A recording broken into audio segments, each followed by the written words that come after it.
The boy stood in the center of the dusty yard, swaying slightly on his feet. He couldn't have been more than 18, maybe younger. His clothes hung off his frame like they'd been made for someone else, someone who ate regularly.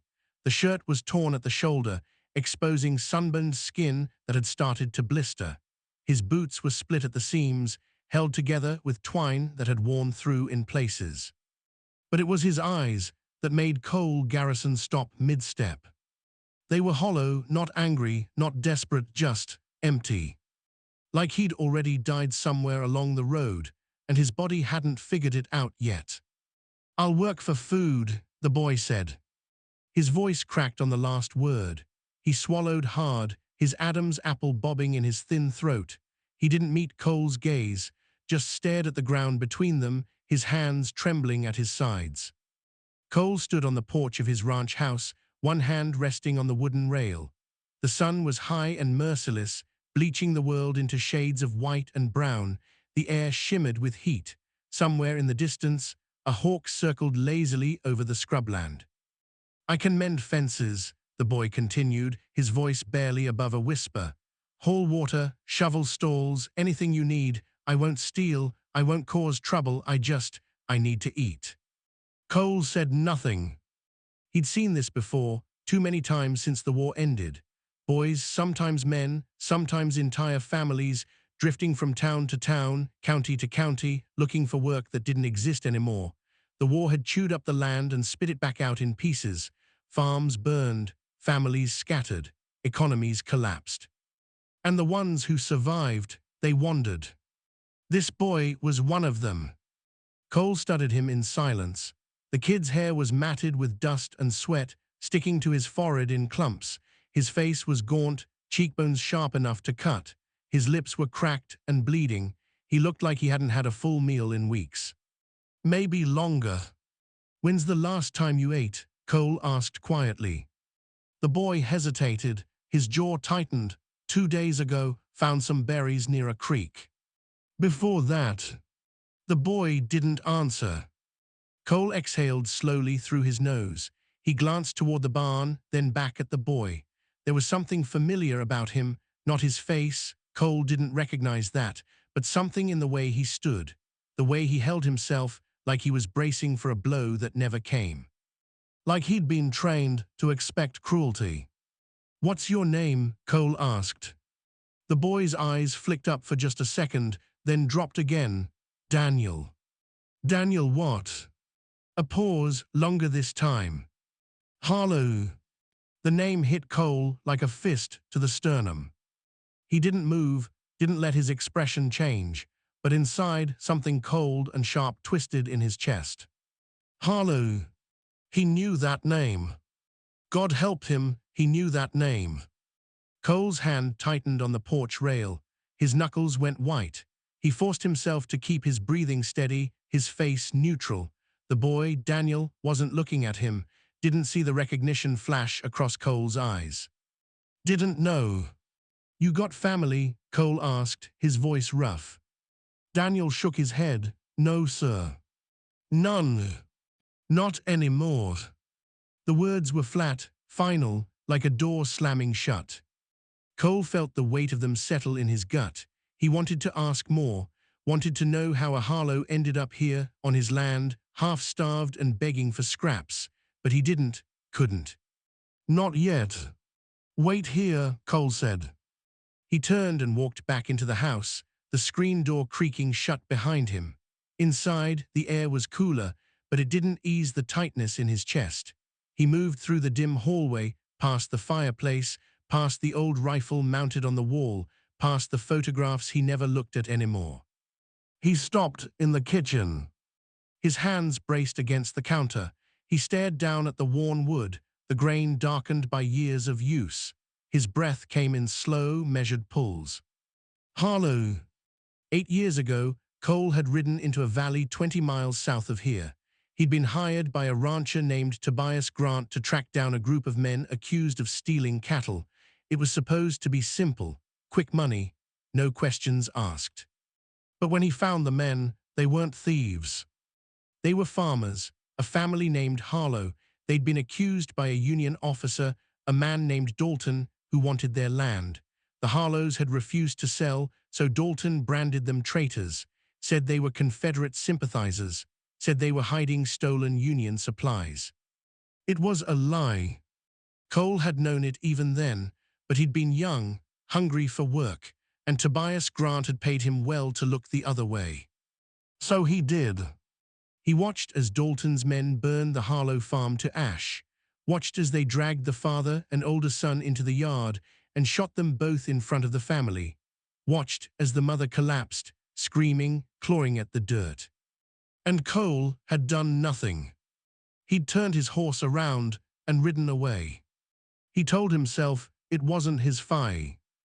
GHT told himself he was just following orders, told himself a lot of things that didn't mean a damn thing when he woke up at night, drenched in sweat, hearing that woman's screams in his head. He'd carried that weight for 8 years. And now, standing in his kitchen, staring at nothing, Cole realized the boy outside, Daniel Harlow, was the youngest son.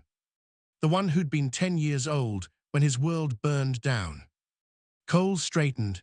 He grabbed a tin plate from the shelf and filled it with leftover cornbread, beans, and salted pork. He poured a cup of water from the pitcher, then carried both outside. Daniel was still standing in the same spot. He hadn't moved, hadn't sat down, just stood there, swaying slightly, like he was afraid that if he rested, he'd never get back up. Cole stepped off the porch and walked toward him. He held out the plate and cup. "Eat," he said. Daniel's eyes widened. He stared at the food like it might vanish if he blinked. His hands trembled as he reached for the plate. He took it carefully, almost reverently, and sank to his knees in the dirt. He didn't use a fork, just shoved the food into his mouth with his hands, chewing fast, barely swallowing before taking another bite. Water spilled down his chin as he gulped from the cup. Cole watched in silence. When the plate was empty, Daniel set it down and wiped his mouth with the back of his hand. He looked up at Cole, his eyes wet. "Thank you," he whispered. Cole nodded once. "You said you'd work." "Yes, sir." "Barn needs mucking out. Water troughs need filling. Fence line on the east pastures got 3 posts down." Daniel scrambled to his feet. "I'll do it, all of it, whatever you need." Cole turned and started walking toward the barn. "Come on, then." Daniel followed. The barn doors were tall and heavy, weathered gray from years of sun and wind. Cole pulled them open, and the smell of hay and leather rolled out into the heat. Inside, the light was softer. Dust motes drifted through the air, catching the beams of sunlight that slanted through the gaps in the walls. Horses shifted in their stalls, ears flicking. Cole gestured toward the back. "Stalls need cleaning, tools are on the wall, water pumps outside." Daniel nodded and moved quickly, grabbing a shovel from the rack. He didn't hesitate, didn't complain, just went to work. Cole stood in the doorway, watching him. The boy worked like his life depended on it, like every shovelful of manure was a promise kept, like if he stopped, the world might collapse around him. And maybe it would. Cole turned away. He walked back toward the house, his boots crunching in the dirt. The sun beat down on his shoulders, but he didn't feel it. All he felt was the weight. The weight of a name, a family, a choice he'd made 8 years ago that had followed him ever since. And now it was standing in his barn, shoveling horseshit, calling him sir. Cole reached the porch and stopped. He looked back toward the barn. Daniel Harlow didn't know. He didn't know that the man feeding him now had stood by and watched his family die. And Cole didn't know if he'd ever find the words to tell him. 3 days passed. Daniel worked from sunup to sundown. He mucked stalls, mended fences, hauled water, and didn't speak unless spoken to. He moved through the ranch like a shadow, present but never intrusive, always working, always quiet. Cole fed him 3 meals a day, gave him a cot in the barn loft, didn't ask questions. But the questions were there, hanging in the air between them like smoke. On the 4th morning, Cole found Daniel sitting on an overturned bucket outside the barn, staring at the horizon. The boy's hands were wrapped around a tin cup of coffee, steam rising into the cool dawn air. He looked thinner than before, if that was possible. The work was hard, and even with steady food, his body hadn't caught up yet. His shoulders were hunched, his eyes distant. Cole approached slowly. "Sleep all right?" Daniel nodded. "Yes, sir." Cole lowered himself onto a nearby log, his joints protesting. He wasn't an old man, only 36, but the years had worn him down in ways that didn't show on the surface. They sat in silence for a while. The sun climbed higher, painting the sky in shades of pink and orange. A rooster crowed somewhere in the distance. "You don't talk much," Cole said finally. Daniel didn't look at him. "Don't have much to say." Most folks got something. Most folks got someone to say it to. Cole let that sit. He sipped his own coffee, bitter and strong, and watched the light spread across the valley. The land stretched out before them, endless scrubland dotted with mesquite and sage, broken only by the dark line of the fence. "You said your family's gone," Cole said quietly. Daniel's grip tightened on the cup, his jaw clenched. "Yes, sir." "How long ago?" A pause, long and heavy. 8 years. Cole's chest tightened. He kept his eyes on the horizon, his face carefully neutral. "What happened?" Daniel didn't answer right away. When he finally spoke, his voice was flat, emotionless, like he was reading from a script he'd memorized years ago. "Union officer wanted our land, said we were traitors, Confederate sympathizers. It wasn't true, but it didn't matter. He brought men, burned the house, killed my father and my brother in front of us. My mother, she didn't last long after that, just gave up." Cole's throat felt like it was full of glass. "And you?" "I ran," Daniel's voice cracked. "I was 10. I hid in the woods and watched it all happen, and then I ran." He finally looked at Cole. His eyes were red-rimmed but dry. "I've been running ever since." Cole didn't move, didn't speak.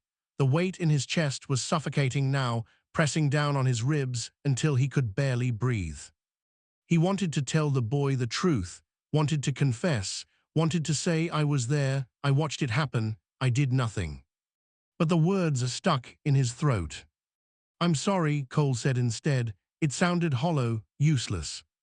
Daniel looked away. "Everybody's sorry, doesn't change anything." They sat in silence again. The sun continued its climb. Somewhere in the distance, a coyote howled. Cole stood. "Come on, got more work to do." Daniel drained his coffee and followed. That afternoon, Cole found Daniel in the barn, brushing down one of the horses.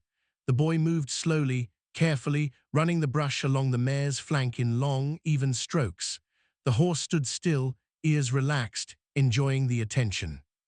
Cole leaned against the stall door. "You're good with her." Daniel glanced over his shoulder. "My father taught me before." He didn't finish, didn't need to. Cole watched him for a moment, then stepped into the stall. He reached into his pocket and pulled out a small object, a tarnished silver watch, the chain broken, the glass face cracked. He held it in his palm, staring at it. Daniel noticed. His eyes flicked to the watch, then back to the horse. "That yours?" he asked. "No," Cole said quietly. "Found it, long time ago." He turned the watch over. On the back, engraved in faint script, were the initials J.H. James Harlow, Daniel's father. Cole had picked it up from the dirt the day of the burning. He didn't know why, didn't know what possessed him to take it. Maybe guilt, maybe some twisted need to carry a piece of what he'd allowed to happen. He'd kept it all these years, a reminder, a scar. He looked at Daniel. The boy was watching him now, his expression unreadable. "Your father's name was James, wasn't it?" Cole asked. Daniel froze. The brush slipped from his hand and clattered to the ground. He stared at Cole. "How do you know that?" Cole closed his fist around the watch. His jaw tightened. "Because I was there." The words hung in the air like a gunshot. Daniel's face went pale. His eyes widened, then narrowed. "What?" "The day your family died," Cole said, his voice rough. I was there. I was hired to track you down. I knew the charges were false. I knew it was a land grab, and I did nothing. Daniel took a step back. His breathing quickened. You were one of them. No, I didn't pull the trigger, didn't light the fire, but I stood by and watched it happen, and then I rode away. Daniel's hands curled into fists. His whole body trembled. You let them die. Yes. You watched my father die, my brother, my mother. Yes. Daniel's voice rose, shaking with rage. And now you feed me, give me work. You think that makes it better? No, Cole said, it doesn't. Then why? Cole looked at him, really looked at him, at the hollow eyes, the trembling hands, the boy who'd been running for 8 years because the world had taught him that nowhere was safe. Because I can't undo what I did, Cole said quietly, but I can stop running from it. Daniel stared at him. Tears streaked down his face now, cutting through the dust. His chest heaved with ragged breaths. I hate you, he whispered. I know. Daniel turned and walked out of the barn. The door slammed shut behind him. Cole stood alone in the stall, the watch still clenched in his fist. The mare huffed softly and nuzzled his shoulder. He didn't move. Outside, the sun climbed higher, the heat pressed down, and somewhere in the distance, hoofbeats echoed across the valley. The riders came at dusk. 3 of them moving slow across the scrubland, their silhouettes dark against the fading light. They rode in a line, deliberate and steady, kicking up dust that hung in the air behind them like a ghost. Cole was on the porch when he saw them. He set down his coffee and stood, his hand instinctively moving to the revolver on his hip. Old habits. Daniel was near the barn, filling the water trough. He looked up at the sound of hooves and went still. The riders stopped at the edge of the yard. The lead man was tall and broad-shouldered, his face shadowed by a wide-brimmed hat. A badge glinted on his chest, dull silver, worn smooth by years of use. Sheriff Dalton. Cole's BL. Ood went cold. Dalton swung down from his horse with practiced ease. He adjusted his hat and looked around the property, his eyes sharp and calculating. The 2 men with him stayed mounted, hands resting casually near their sidearms. Cole Garrison, Dalton said, his voice smooth and easy. Been a long time. Cole didn't move from the porch, not long enough. Dalton smiled. It didn't reach his eyes. That's no way to greet an old friend. We are not friends. No, Dalton agreed. I suppose we're not. He glanced toward the barn. His gaze landed on Daniel, and something flickered in his expression, recognition, or maybe just curiosity. That your boy? Hired hand, Cole said flatly. Looks familiar. Doubt it. Dalton tilted his head, studying Daniel for a moment longer, then turned back to Cole. I'm here on official business. Official, Cole repeated. That what you're calling it now? Dalton's smile hardened. Careful, Garrison, that mouth of yours could get you in trouble. Trouble's already here. Dalton stepped closer, his boots crunching in the dirt. I'm looking for a boy, about 18, thin, dark hair, goes by the name Daniel Harlow. Cole's expression didn't change. Don't know him. That's funny, Dalton said, because word is he's been seen around these parts, working odd jobs, drifting. Lots of boys drifting these days. Not many with the name Harlow. Dalton's eyes narrowed. You remember the Harlows, don't you, Cole? Of course you do. You were there when we burned them out. Cole's jaw tightened. That was 8 years ago.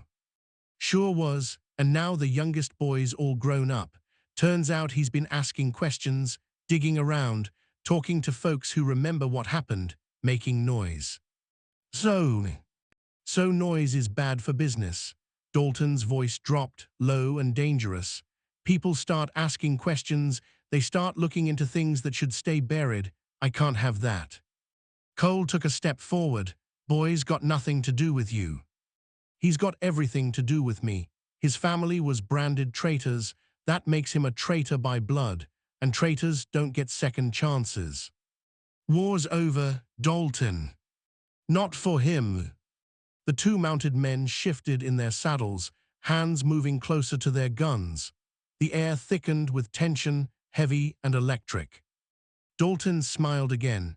Now, I know you've got a soft spot for strays, Cole, but if you're hiding the Harlow boy, you're making a mistake, a big one.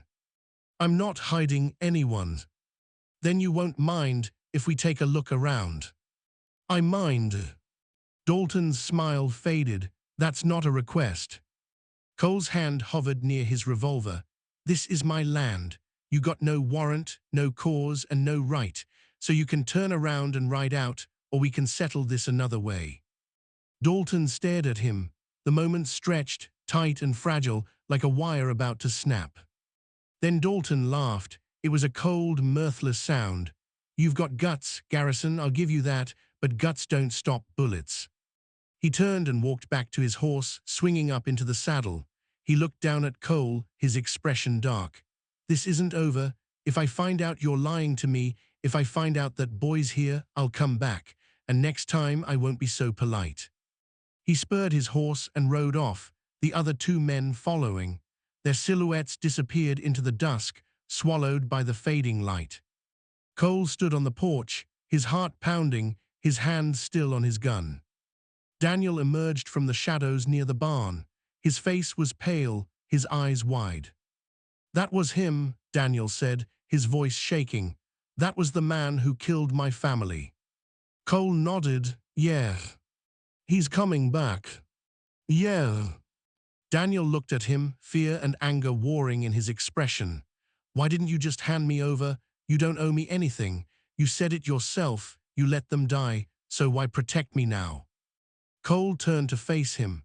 The weight in his chest was unbearable now, crushing, because I didn't protect you then, and I've spent 8 years wishing I had. Daniel stared at him, his hands trembled, tears welled in his eyes again, but he blinked them back. He'll kill me, Daniel whispered. Not if I have anything to say about it. Why would you do that? Why would you risk your life for me? Cole exhaled slowly, because some things are worth standing for, even if it's 8 years too late. Daniel didn't respond. He just stood there, staring at Cole, his chest heaving with ragged breaths. The sun dipped lower, shadows stretched across the yard, and in the distance, thunder rumbled, low and ominous, like a warning. So here's the question that changes everything. If you were Cole, would you have stepped forward 8 years ago? Would you have risked everything to stop the burning, or would you have ridden away just like he did? Take a breath, think about that, and if you're still with me, tell me in the comments what you would have done, because what happens next will test every choice Cole's ever made, and Daniel will have to decide if redemption is even possible. That night, neither of them slept. Cole sat on the porch, his rifle across his lap, eyes scanning the darkness. The air was cool now, the heat of the day long gone. Crickets chirped in the grass. Somewhere in the distance, a coyote howled. Daniel sat on the barn steps, his arms wrapped around his knees, staring at nothing. The hours crawled by, midnight came and went. The stars wheeled overhead, cold and indifferent. Around 2 in the morning, Daniel stood and walked across the yard. He stopped at the edge of the porch, looking up at Cole. "Can I ask you something?" he said quietly. Cole nodded. "Why'd you take the watch?" Cole's hand moved to his pocket, where the tarnished silver watch still rested. He pulled it out and turned it over in his palm, the engraving catching the faint moonlight. "I don't know," he admitted. "Guilt maybe, or I needed something to remind me, to make sure I didn't forget." "Forget what?" "What it costs to do nothing." Daniel climbed the steps and sat down on the porch a few feet away. He didn't look at Cole, just stared out at the dark expanse of land. "I used to dream about finding the men who killed my family," Daniel said softly. "I'd picture it, you know, walking into a saloon, seeing them there, and just ending it, making them pay. And now I don't know," Daniel's voice cracked, "because the man I hated for 8 years is the man who just fed me, gave me work, stood up to Dalton for me." He turned to look at Cole, his eyes wet. How am I supposed to hate you when you're the only person who's treated me like I'm worth something? Cole didn't have an answer. They sat in silence for a long time. The wind rustled through the grass. The stars continued their slow march across the sky. Finally, Cole spoke. Your father was a good man. Daniel looked at him, surprised. I didn't know him long, Cole continued, but I could see it, the way he stood his ground, the way he protected his family, even when he knew it wouldn't matter. He didn't beg, didn't plead, he just stood there, like he was daring the world to break him. Daniel's breath hitched. He told me once that a man's character is what he does when no one's watching, when there's no reward, no recognition. He was right. But you didn't do anything. No, Cole said quietly, I didn't, and I've spent every day since wondering what kind of man that makes me. Daniel wiped his eyes. I don't know if I can forgive you. I'm not asking you to. Then what are you asking? Cole looked at him, for a chance to do better, that's all. Daniel held his gaze for a long moment, then looked away. Dalton's going to come back, and when he does, he'll bring more men. You can't stop him. Maybe not. So what's the plan? Cole set the rifle down and leaned back against the porch post. We don't run, we don't hide, we stand. That's not a plan, that's suicide. Maybe, but it's the only thing I know how to do. Daniel shook his head. You're insane. Probably. Despite everything, a faint smile tugged at the corner of Daniel's mouth. It was small, fleeting, but it was there. They sat together in the darkness, two men bound by guilt and grief, and the faint, fragile hope that maybe, just maybe, redemption was still possible. The next morning, Daniel helped Cole reinforce the ranch. They nailed boards across the barn doors, stacked hay bales near the windows, and filled barrels with water in case of fire. It wasn't much, but it was something. As they worked, they talked, not about the past, not about Dalton, just small things, the weather, the horses, the fence line that still needed fixing. It was easier that way. At noon, they stopped for lunch. Cole had made stew, thick and hearty, with potatoes and carrots and chunks of beef. Daniel ate slowly, savoring every bite. This is good, he said. Cole grunted, don't get used to it, I'm not much of a cook. Better than berries. Everything's better than berries. They ate in companionable silence. The sun was high and bright, warming the yard.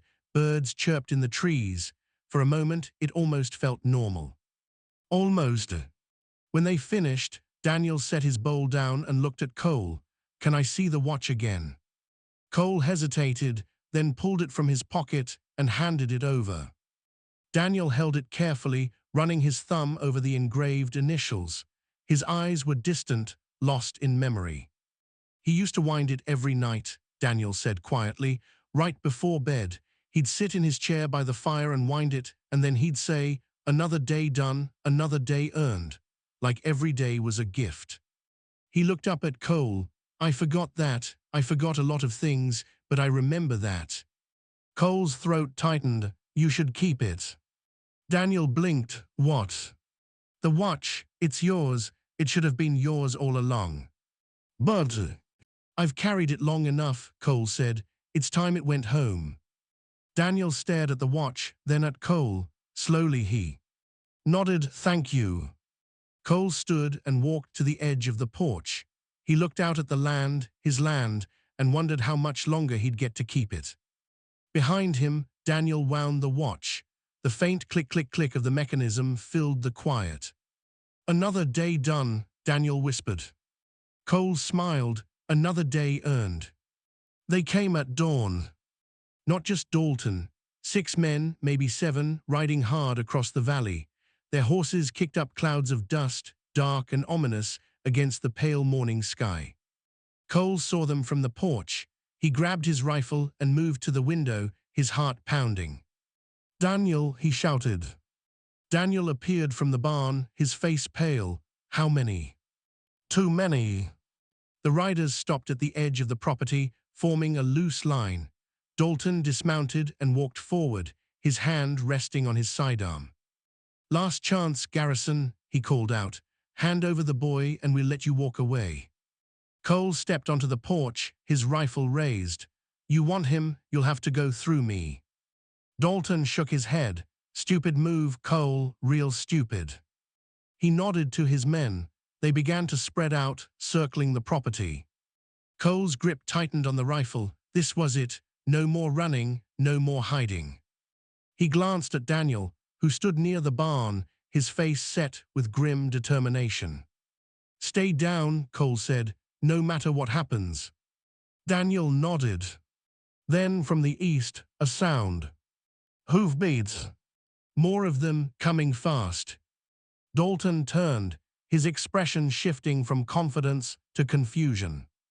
A group of riders crested the hill, 10, maybe 12, local ranchers, men Cole had worked with over the years, men who'd heard about Dalton's threats and decided they weren't going to stand by and watch another family get destroyed. Leading them was an older man named Briggs. He'd been ranching this land since before the war. His face was weathered and hard, his eyes sharp. "Dalton," Briggs shouted, "that's far enough." Dalton stared at him. "This is official business, Briggs, don't interfere." "Official?" Briggs spat on the ground. "You mean like it was official when you burned the Harlow farm, when you shot James and his boy in cold blood?" Murmurs rippled through Dalton's men. One of them shifted uncomfortably in his saddle. "That was 8 years ago," Dalton said. "Ancient history." "Not to that boy," Briggs pointed at Daniel. "Not to anyone who remembers what really happened." Dalton's jaw tightened. "You're making a mistake." "No," Briggs said. "You made the mistake. You've been making it for years, thinking you could hide behind that badge and do whatever you wanted. But not today." He looked at Dalton's men. "Any of you who want to keep riding with this bastard, that's your choice. But know this, we remember, we see what you do, and one day it's gonna come back on you." One of Dalton's men, a younger guy, barely out of his 20s, hesitated. Then he turned his horse and rode off. Another followed. Dalton's face went red. "Cowards." But his voice lacked conviction. Briggs rode closer, his hand on his rifle. "You've got 2 choices, Dalton. Ride out now, or we settle this the hard way, and I promise you, you won't like how that ends." Dalton stared at him, at Briggs, at the ranchers, at Cole. Then slowly, he mounted his horse. "This isn't over," he said, his voice low and dangerous. "Yeah, it is," Briggs replied. Dalton spurred his horse and rode off, the remaining men following. Their silhouettes disappeared into the rising sun, swallowed by the light. Cole lowered his rifle, his hands were shaking. Briggs rode up to the porch and dismounted. He looked at Cole, then at Daniel. "You all right, son?" he asked. Daniel nodded, his eyes wide. "Yes, sir." Briggs nodded. "Good, your father was a good man. About time someone stood up for him." He turned to Cole. "You did the right thing, Garrison. Took you long enough, but you did it." Cole didn't respond, he just nodded. Briggs and the other ranchers rode off, leaving Cole and Daniel alone in the quiet morning. Daniel walked over to the porch. He looked at Cole, his expression unreadable. "Thank you," he said quietly. Cole shook his head. "I didn't do anything, they did." "No, you stood, that's what mattered." They stood in silence for a long moment. The sun climbed higher, painting the world in shades of gold and amber. Finally, Daniel spoke. "I'm going to stay, if that's all right." Cole looked at him, surprised. "You don't have to." "I know, but I want to." "Why?" Daniel held up the watch. "Because you gave this back, and because I think my father would have liked you, eventually." Cole's throat tightened. "I don't deserve that." "Maybe not, but you're trying. That's more than most people do." Cole nodded slowly. "All right, you can stay." Days turned into weeks, weeks into months. Daniel stayed on the ranch, working alongside Cole. They mended fences, tended the horses, and rebuilt what had been broken, not just on the land, but between them. It wasn't easy there. Were hard days, days when Daniel couldn't look at Cole without seeing the past, days when Cole woke up drenched in sweat, hearing screams he couldn't silence. But they worked through it together. One evening, as the sun set over the valley, Cole and Daniel stood on the porch, watching the light fade. Daniel wound the watch, click, click, click. "Another day done," he said softly. Cole smiled, "Another day earned." The wind rustled through the grass.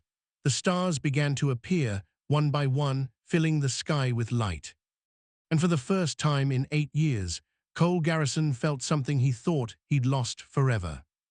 Peace.